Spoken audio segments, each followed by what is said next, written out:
Maswerteng hapon po mga ka-STL. Narito na po ang resulta ng STL Batangas para sa araw na to, second row, December 7, 2025, araw ng linggo. Naway ang mga natayan niyo pong mga numero kanina ay manalo nawa ngayong hapong ito, 4:30 PM. Kaya kunin niyo na po ang inyong mga ticket. Narito na po ang resulta.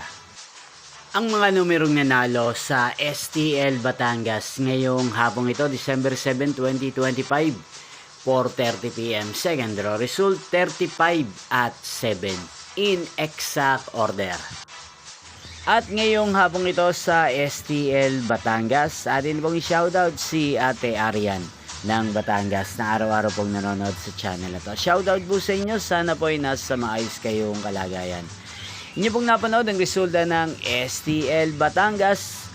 Muli nyo pong mapapanood ang resulta ng STL Batangas para sa third row mamayang 8:30 PM. Thank you for watching.